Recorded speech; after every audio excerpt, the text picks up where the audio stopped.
In the last few lectures, I have talked about various relational algebra operators, and in the towards the end of last lecture, I was asking you this question whether all these relational algebra operators are essential, and then we discussed this point that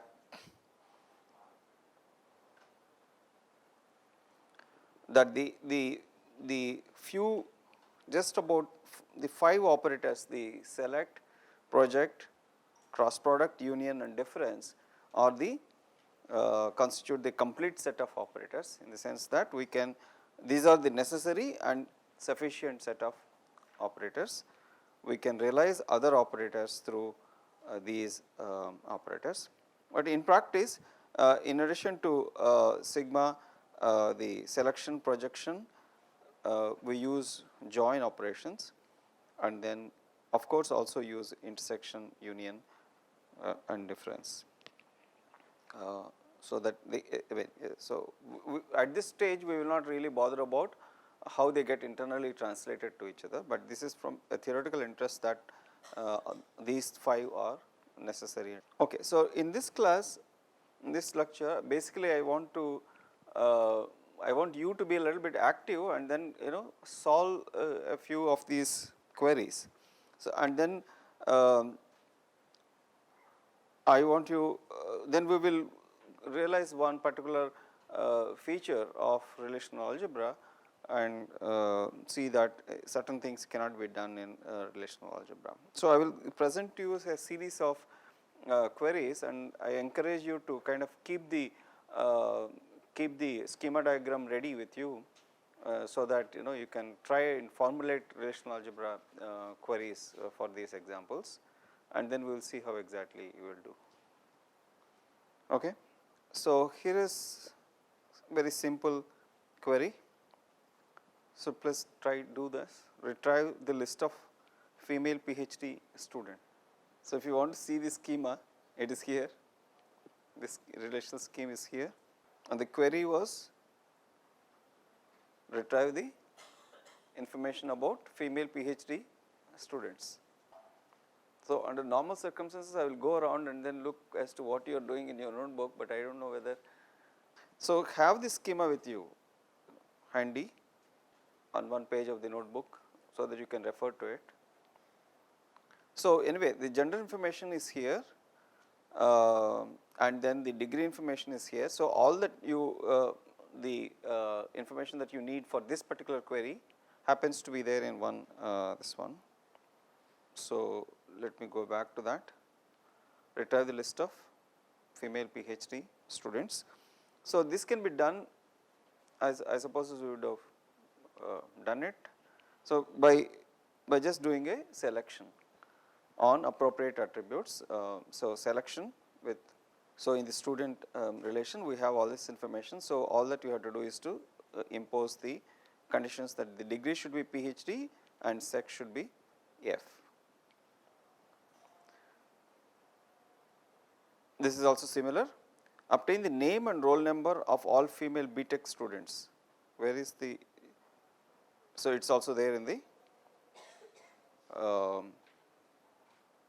student relation, name and roll number of all female BTech students. So this is also there in the student relation. So only thing is here we did not, so since the query was not specific, saying that get only this information about students, we just got finished this with just the selection without any projection. Okay. Whereas here, since this query is very specific, saying that get the name and roll numbers of all female BTech students, we are also put the need to project the appropriate attributes, pi roll number, name, and then degree equals BTech, sex equals F. Now obtain the roll number of students who have never obtained an E grade. You try this out. Where is this information about? So we are asking for roll numbers of students and who have never obtained a E grade. So, this information is there in, what is the relation in which this information is there? Enrollment, right? In enrollment it is there. Try it out. The query is asking for roll number of students who have never obtained an E grade. Please write the query in your notes.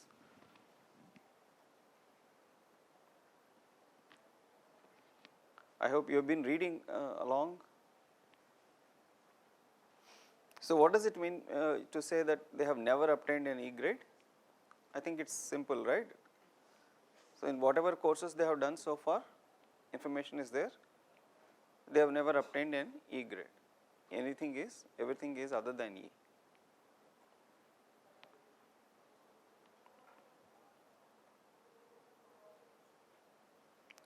And the enrollment has roll number, course ID, semester, year and grade. And recall that for the current semester courses the grade will be null, and for all the completed courses the appropriate grade will be there.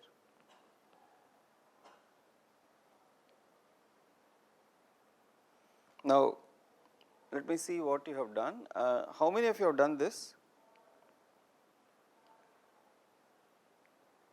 Just raise your hands. If you have written it like this, raise your hands. 1. So, you have not yet written anything, is that the case? Or have you written something in your notes? Okay, how many of you think that this is solving the query? How many of you think that this will solve the query? What is it saying? Grade is not equal to E and from the enrollment and project the roll number, right?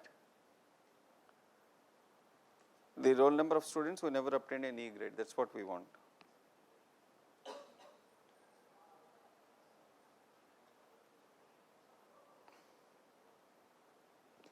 How many of you think that this will solve this problem? How many of you think that it will not solve the problem? 1, 2, 3, okay. Several of you know that it does not solve the problem. Why does not it solve the problem? Yeah, here is the roll number of students who have obtained not E grade in at least one.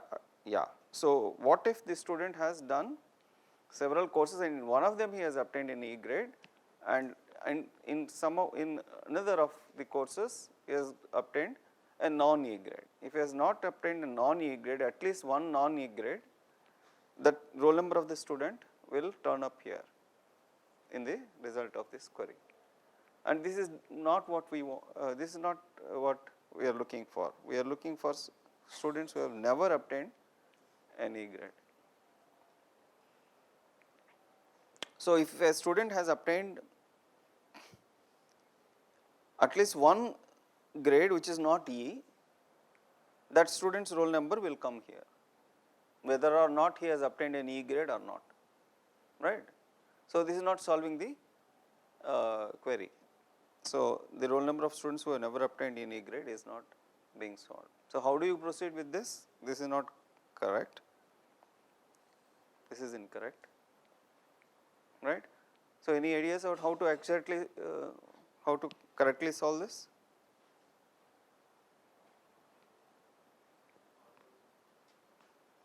Yeah. Yeah. So, basically we have to get hold of the people who have obtained an E grade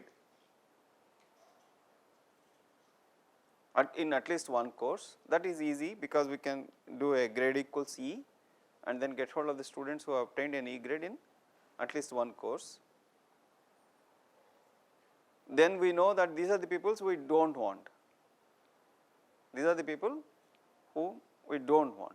So, if you know whom we do not want, we can select the people whom we want. by doing what? Set difference. You can do a set difference.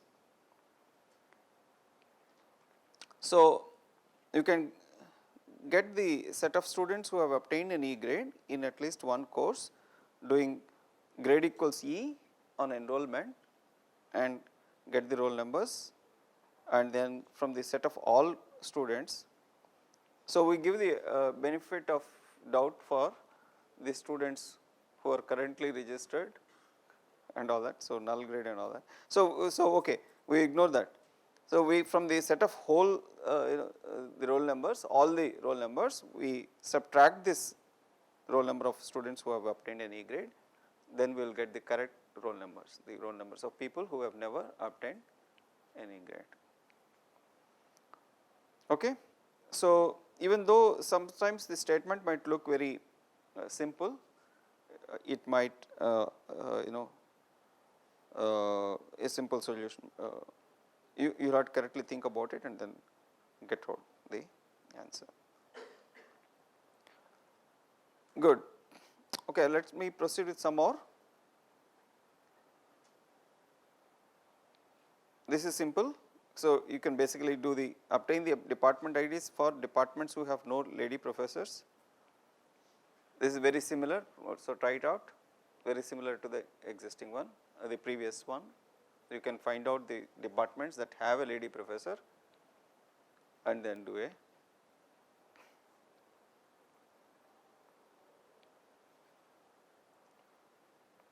subtraction again. So, this is the set of departments that have at least one lady professor, and here is the set of all departments, and you can subtract that.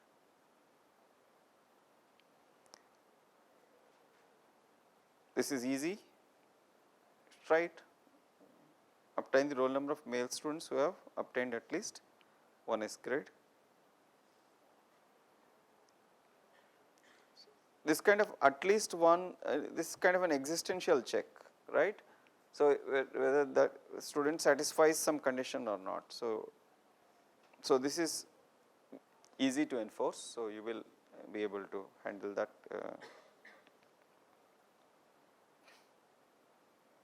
By just okay, in this case I have wanted to demonstrate that we can use intersection to do this.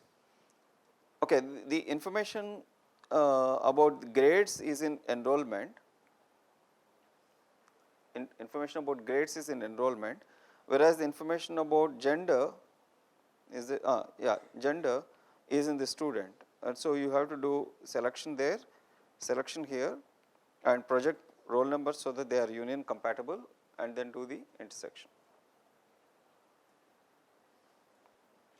Okay, so here is another interesting query.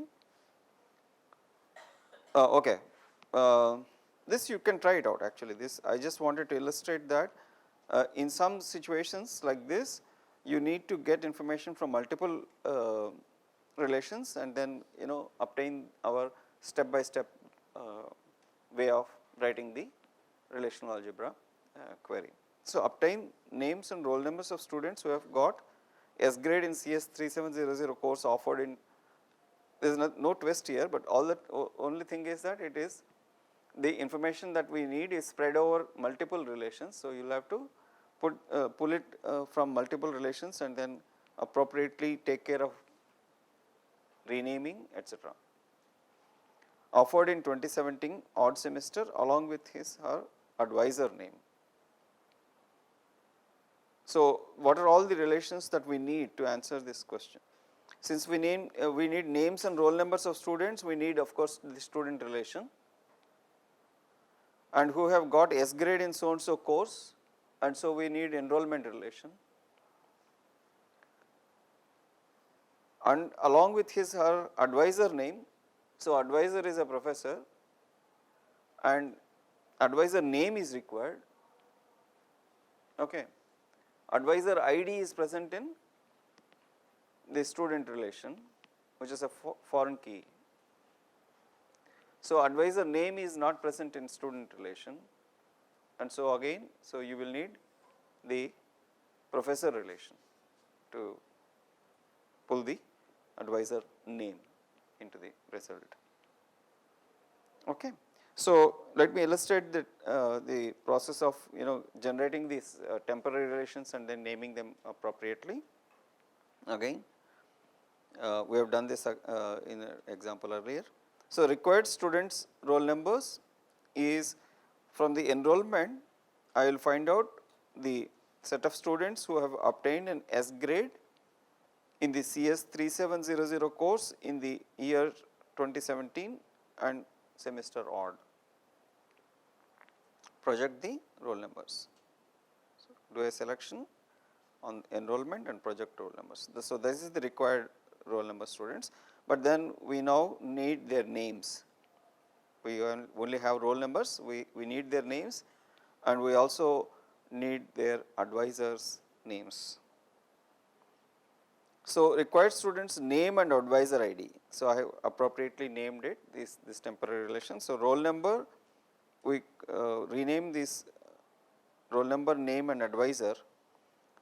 Okay, I will take this required student roll numbers and then do a natural join with student, because there is a common attribute which is this roll number. Here there is only one attribute, the schema has only one attribute, whereas the student has lot of attributes and roll number is the common attribute. So, we can do a natural join to join and then pick up the information about students that matches the required students roll numbers, and project name of the student and advisor, and the advisor is an advisor ID, right. And so, we now we rename these things because yeah. So, essentially the attribute name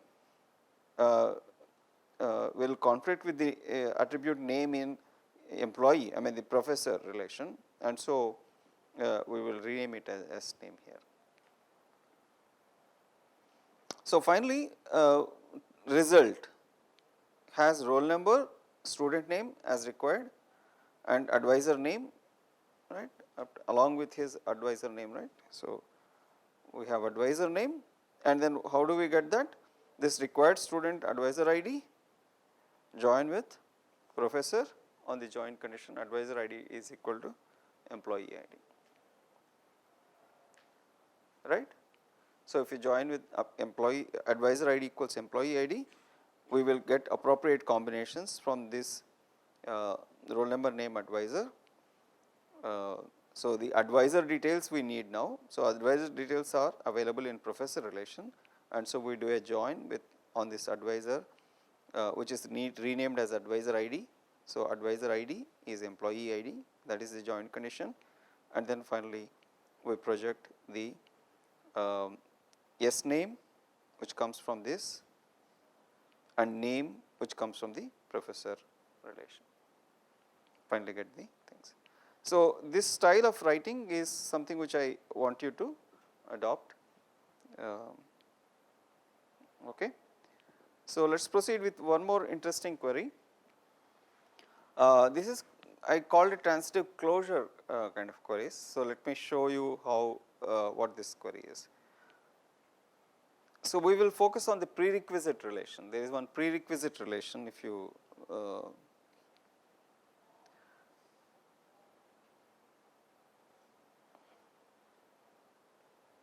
prerequisite has prerequisite course and course ID. So, if data structures is the prerequisite for databases systems, so there will be data structures course ID here and then databases course ID here as a tuple. Okay. So, now the query here asks for the direct or indirect prerequisites of the course CS 767. What are direct? So, you would understand this, right? Direct are those which are available as directly prerequisites of CS 767. Okay. and now those courses might have some other prerequisites. So, those are the indirect prerequisites of 767. So, the indirect prerequisites or prerequisites of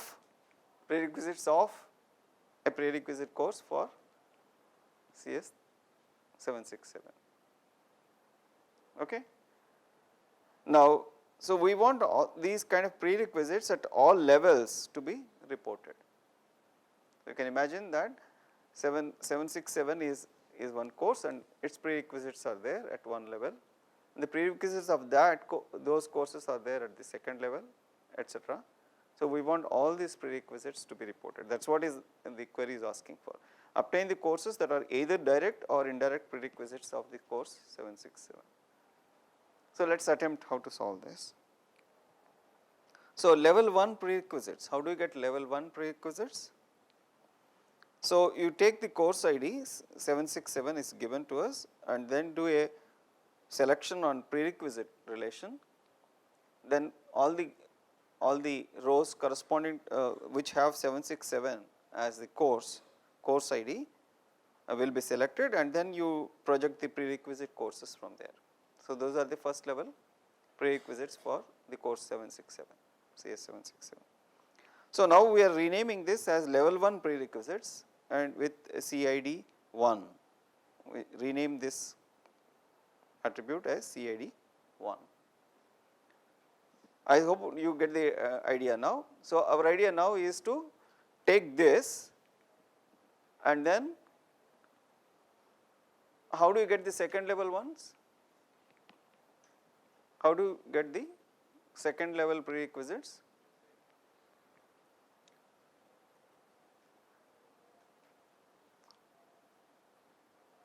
Can you get it from? Of course, this will be useful, right?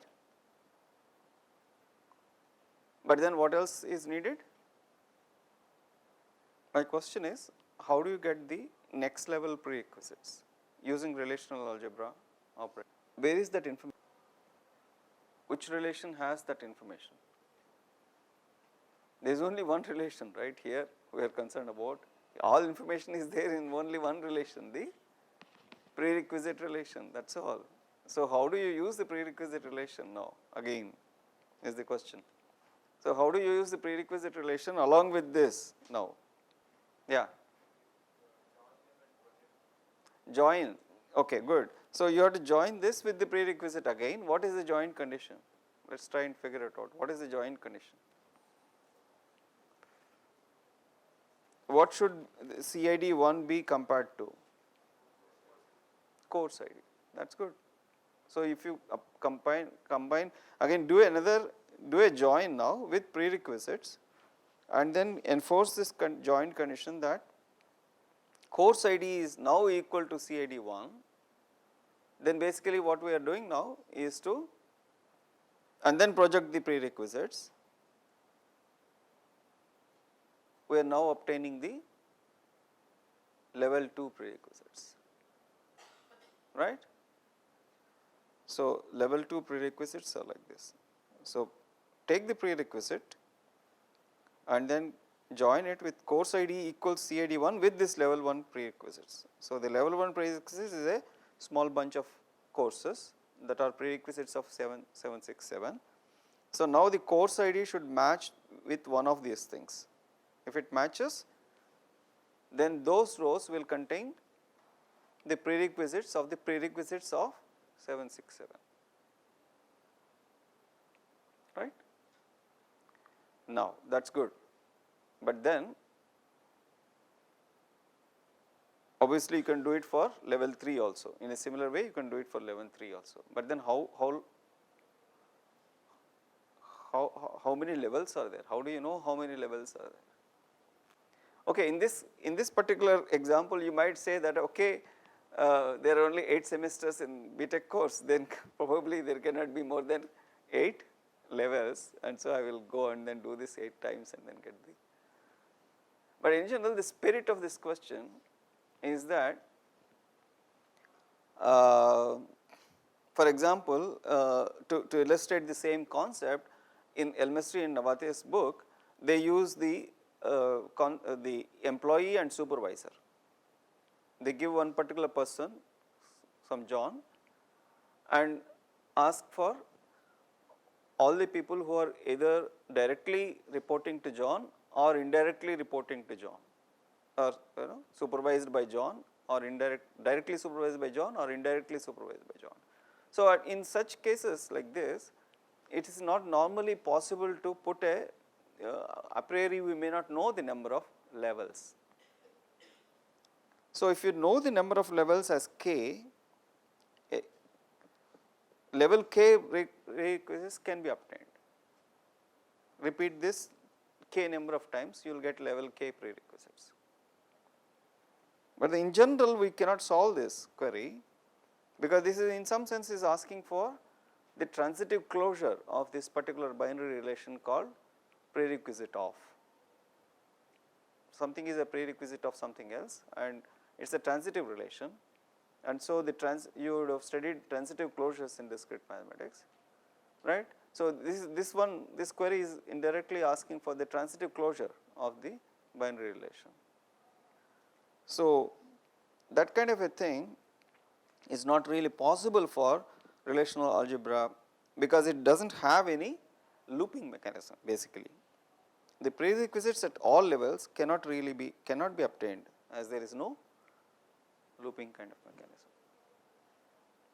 Okay. So, this is a limitation of relational algebra framework, and we will later on see when we discuss SQL whether we can get over this.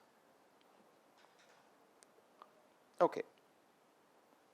So, I suppose the concept is clear that we cannot do transitive closure kind of queries. Okay.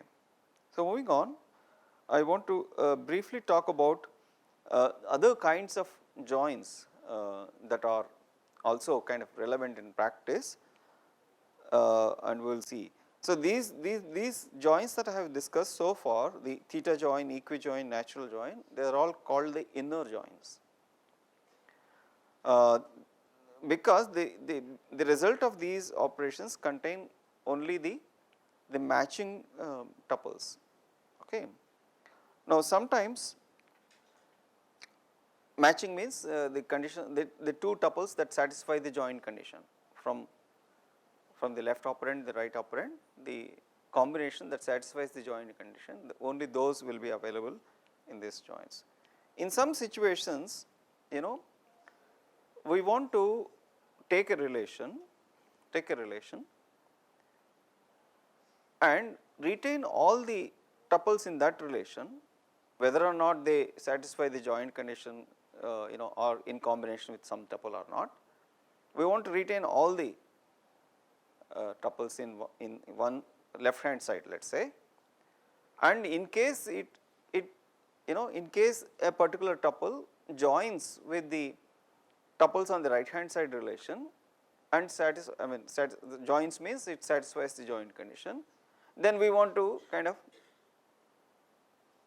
pad up with the attributes of the appropriate tuple. Okay. And if it does not, we will only keep null values for all the other attributes in the join. So, that kind of joins are what are called outer joins.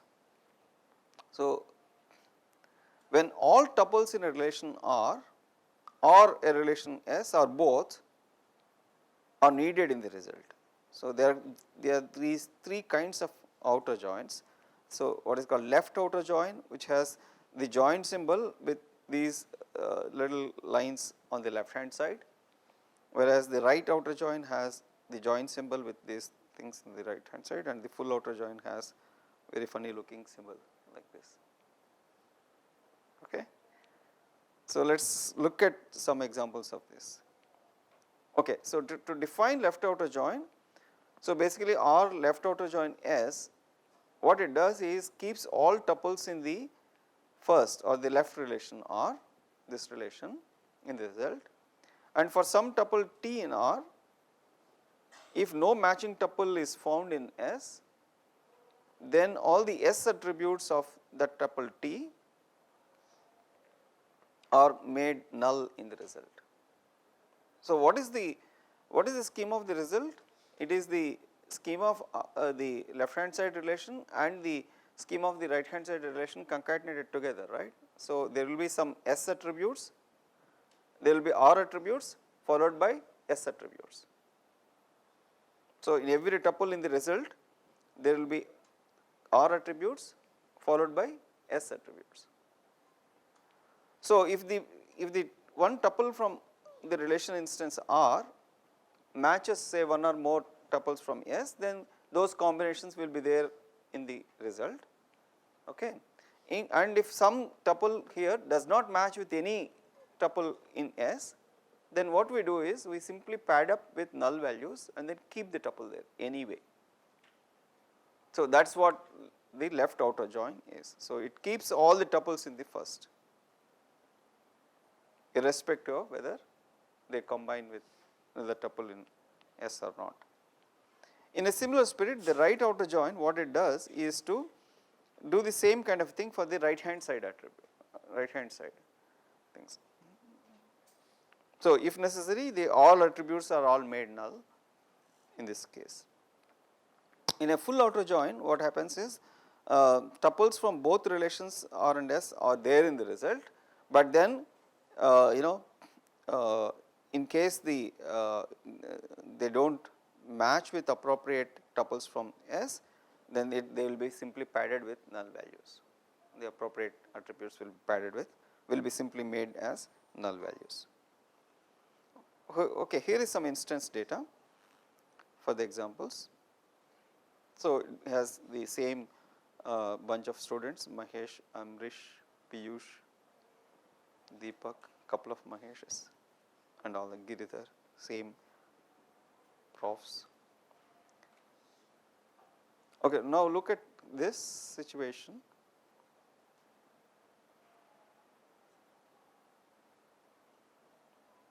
Some students do not have advisors. Okay. Now, so student left outer join advisor equals employee ID. So, we want to keep all students, we do not want to throw away students, and in case the advisor is present, we want to get hold of the name of the advisor, roll number, name and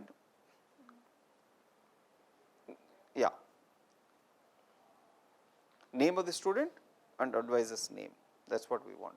So, professor name, student name and the roll number. So, in some situations it is not matching, and so if you go back to the data, so for this Amrish there is no matching tuple, this null does not match with anything here, there is no matching tuple. Same is the case with Deepak, there is no matching tuple. So, we still want to report all the students, and if it matches, say for example CS01, Giridhar is the advisor for 2 students, Mahesh and Piyush, and so we get him here like that. Okay. So, I suppose in some situations where we want to keep the information in one relation intact and then attach the appropriate information from the other relation, this is kind of very useful. Okay. So, moving on, we have the same case. Now, we want to do with professors. I want to keep all the advisor names, and in case they are advising some students, we would like to get the details of the students.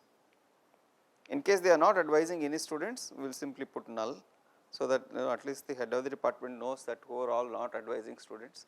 So, they will try to assign some students to those faculty.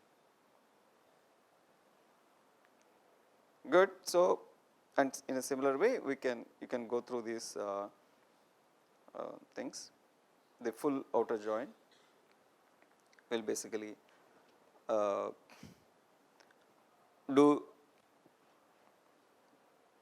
what the left outer join was doing for the student, and the right outer join was storing for the professor, it will do both. Okay.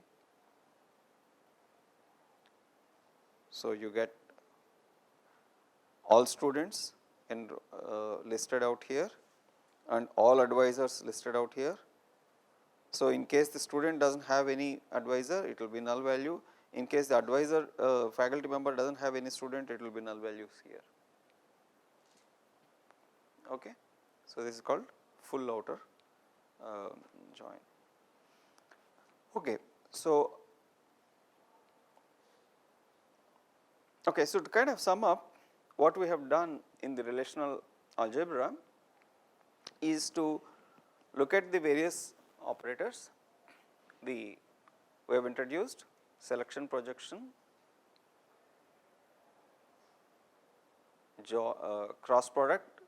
Okay, since cross product we have introduced, but then we realize that cross product is always almost always followed up by selection, and so there is a combined operation called the join, and then we have various kinds of join, equijoin, natural join, theta join, all that, the division operator, and now the outer joins. So, with this we have kind of completed the set of algebra operations. What I want you to do is to practice expressing queries using these operators. Okay. And we will conduct a tutorial one of these days, maybe this week or early next week we will conduct a tutorial, but we should not wait for the tutorial. Please practice how to express queries using relational algebra operators, is very, very important. And in some textbooks, they also introduce what are called little extended relational algebra operators, which involve aggregating of data. Aggregating data. Okay.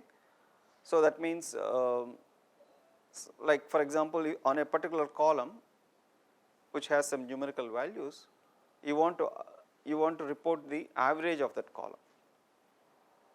That is called computing an aggregate on that particular column. Okay. So, there may be so such kind of things of course are present in SQL. Whether we should discuss them in relational algebra context or not is more like a pedagogic kind of decision. I have chosen not to introduce those operators right now. Okay. When we come to SQL, we will discuss how to actually do aggregations and all that. So, for fundamental understanding of the relational algebra model, those are not very essential. So, we will go ahead with this set of relational algebra operators. So, an important thing that we have realized through examples today is that there are certain kind of queries, the transitive closure kind of queries, which cannot be expressed easily, cannot be expressed in relational algebra operator, because it is an expression language. It is not a full fledged programming language. It is an expression. It's a okay. So, please, but it's wonderful and it's very nice that we can indeed represent almost all the queries that we want to express using just about half a dozen kind of operators.